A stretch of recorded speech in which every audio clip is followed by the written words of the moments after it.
सनातन धर्म को मानने वाले कई लोगों को आपने यह कहते सुना होगा कि ईश्वर को प्राप्त करना है तो सब कुछ छोड़ दो, परिवार छोड़ दो, जंगल में चले जाओ, ईश्वर का ध्यान लगाओ।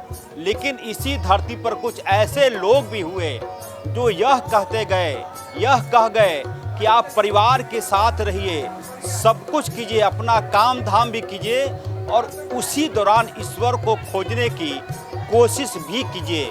एक ऐसे ही पुरुष थे साहब श्री हरिद्रानंद जी। उन्होंने कहा कि आपको भगवान को पाना है, भगवान को चाहते हैं आप अपना काम करते रहें, गृहस्थ जीवन में रहें और इसी दौरान आपको भगवान मिलेंगे। भगवान का वह सब कुछ आशीर्वाद मिलेगा जो आपके दिल के अंदर है। किसी प्रकार के वाद से दूर हरिद्रानंद ने लोगों को अपने साथ जोड़ा और कहा कि किसी भी धरती पर कोई महापुरुष आ जाए उसमें ईश्वर की खोज आप मत कीजिए। आज भी यदि कोई गुरु है तो वह है शिव। और उसके बाद उनके भक्तों की संख्या, उनकी अनुयायियों की संख्या बढ़ती गई। बाद के दिनों उन्होंने देह त्याग दिया, लेकिन उनके मानने वाले बड़ी संख्या में लोग हैं। इस वक्त हमारे साथ हरिद्रानंद जी के बड़े पुत्र, जो कि उनके जीवन काल में उन्होंने अपने पुत्र को सलाहकार बनाया, अर्चित आनंद जी हैं। सर, हमने जो कुछ कहा उससे कितना इत्तेफाक रखते हैं? गृहस्थ जीवन में रहकर भी भगवान को पाया जा सकता है। हरिद्रानंद यही बता कर गए। पहले तो आपको प्रणाम है। देखिए, साहब श्री हरिद्रानंद जी जो खुद एक गृहस्थ जीवन को लीड कर रहे थे, खुद प्रशासनिक सेवा के अधिकारी थे और बचपन से पूजा पाठ में उनका लगाव रहा।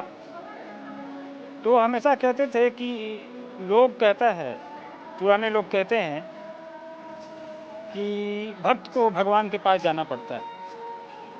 उनके मन में हमेशा ये जिज्ञासा रही कि भगवान भक्त के पास क्यों नहीं आएगा। तो इस तरह की जिज्ञासा को लेके वो उन्होंने जीवन का आरंभिक काल अपना पूजा पाठ, श्मशान तंत्र मंत्र बहुत कुछ सीखने का प्रयास किया। लेकिन कालांतर में उन्होंने सांसारिक गुरुओं के सानिध्य में काफ़ी समय बिताया। उसके उपरांत उन्हें लगा कि जिस महादेव, जिस भगवान शिव की पूजा हम और आप हजारों साल से करते आ रहे हैं, उसका एक स्वरूप गुरु का भी, जो हमारे वेदों में भी है, हर जगह वर्णित है कि शिव गुरु हैं। तो आज के परिप्रेक्ष्य में शिव के गुरु स्वरूप पर उतनी व्यापक चर्चा नहीं हो रही है, उससे लोगों का जुड़ाव नहीं हो रहा है।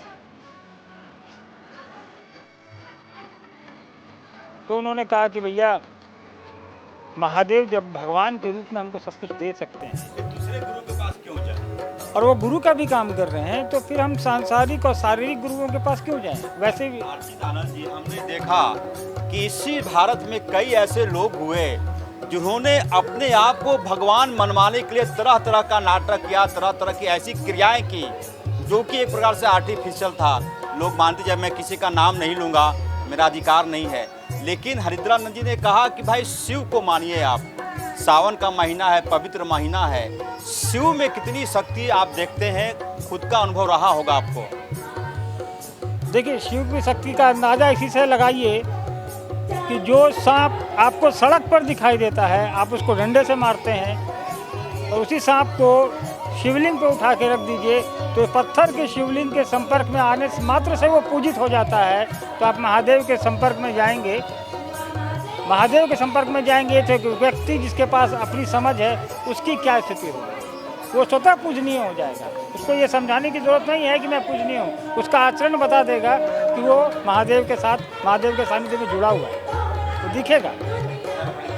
खुद गृहस्थ जीवन को मानते रहे, परिवार बसाया, सांसारिक जीवन में रहे, बावजूद इसकी इतनी बड़ी बात कहना और लोगों को अपने साथ जोड़ना। आप तो उनके साथ रहे, उनके पुत्र हैं आप।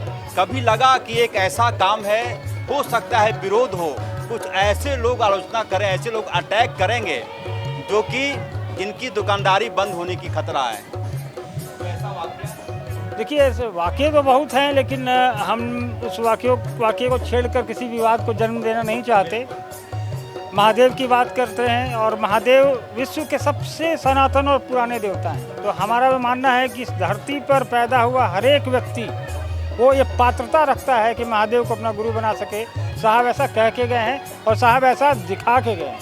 हमने देखा कि जो भीड़ आई हुई है इसमें कोई भेद हमने नहीं देखा, गरीब अमीर कोई भेद नहीं। हमने देखा कि गैर सनातन धर्म के लोग भी आए हुए हैं इसमें। हाँ, जुड़े हैं, क्योंकि यहाँ गुरु की बात है। गुरु का शिष्य तो कोई भी हो सकता है। हमारे साहब ने जो बताया लोगों को, आज हमारे साथ हमारे सिख बंधु हैं, कई मुसलमान भाई भी शिव को अपना गुरु बनाया हुआ है। इन लोगों ने शिव की बातों को कहना शुरू किया है लोगों से कि भाई शिव मेरे गुरु हैं। आप बिहार के क्षेत्रों में जाएं, मुसलमान भाइयों के घरों में शिव चर्चाएं होती हैं। तो साहब ने कहा कि आप धर्म तो बाद में आया, मजहब बाद में आया, शिव तो पहले आए थे, तो सब तो शिव के ही हैं। तो बाकी चीज़ें तो हमने अपने बनाई हैं। जैसे शिव की ओर चलो, उनका नारा ही था आओ चलें शिव की ओर। और एक मैं वाकया याद दिलाता हूँ, एक गुरु थे, मैं नाम नहीं लूँगा उनका। वो किसी से मिलने गए, अपने एक शिष्य के कहने पर कहा कि मेरी माँ बहुत आध्यात्मिक व्यक्ति है, आप उनसे एक बार मिल लीजिए। जब वो गुरु उस महिला के घर में गई तो देखा कि रामायण भी रखा हुआ है, कुरान भी रखा हुआ है, बाइबिल भी रखा हुआ है। तो कहा कि भाई ये कैसे हो गया?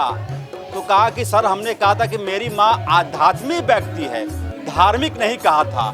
सर यही है अध्यात्म। अध्यात्म और धर्म में मूल अंतर है।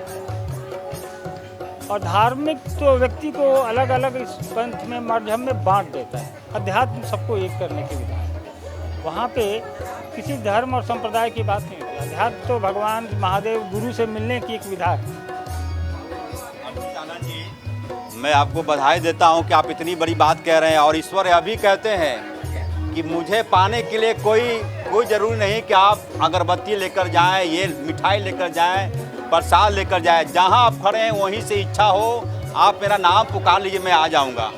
बिल्कुल, आप यहीं पूरा अभी घूमें, आप जहाँ जितने लोग आए हैं, आपको कहीं प्रसाद नहीं दिखेगा, कहीं आपको पैसा चढ़ता नहीं दिखेगा।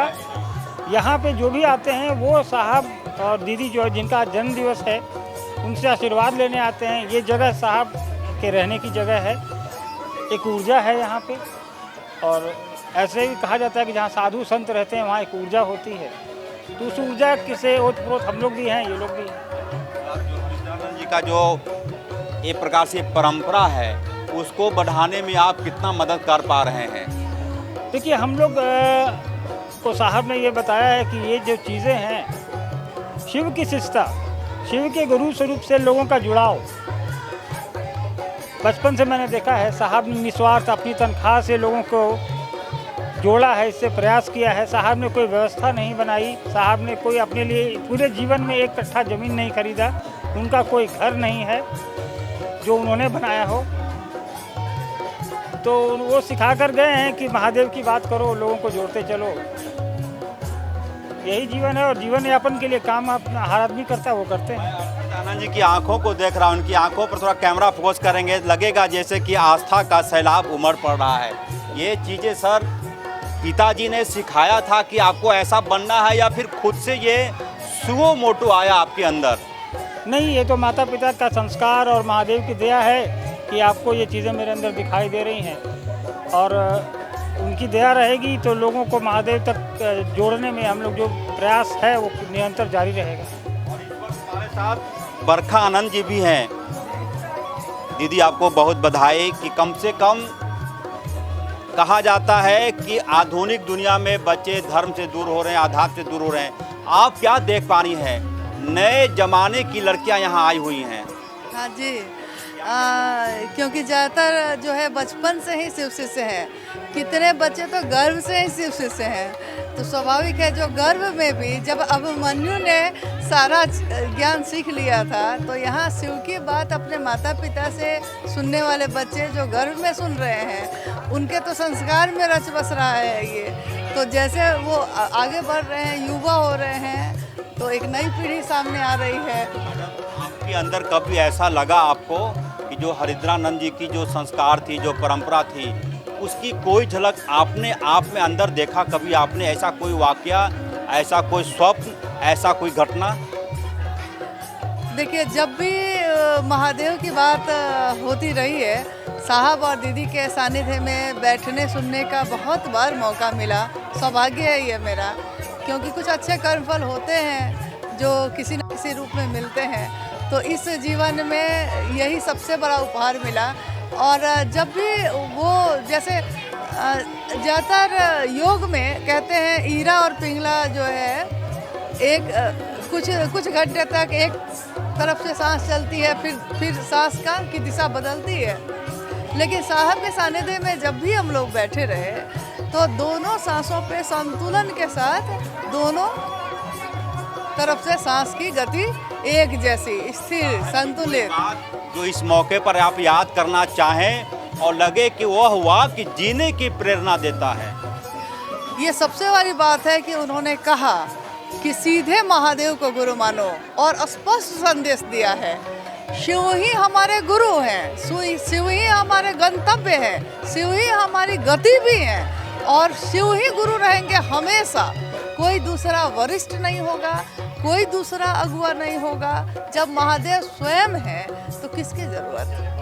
ये थे हमारे साथ अर्चिता आनंद और बरखा आनंद। यदि आज की तारीख में कोई यह कहने की हिम्मत रखता है कि किसी धर्म गुरु के पास तुम मत जाओ, किसी को गुरु मत मानो, एक ही शख्स है पूरे ब्रह्मांड में, वो है शिव महादेव। यदि आपने निश्चल मन से सच्चे प्रेम से शिव को गुरु मान लिया तो किसी पंडित, किसी पुजारी, किसी धर्म गुरु के पास आपको जाने की जरूरत नहीं है। उम्मीद की जानी चाहिए कि हरिंद्रानंद जी ने जो कुछ कहा उसको लोग अपने जीवन में उतारेंगे। और यदि ऐसा होता है तो यह मान कर चलिए कि यह कर्म सनातन धर्म के विस्तार की एक बड़ी वजह बनेगी। कैमरामैन उमेश के साथ HNN 24/7 के लिए अजय लाल, रांची से।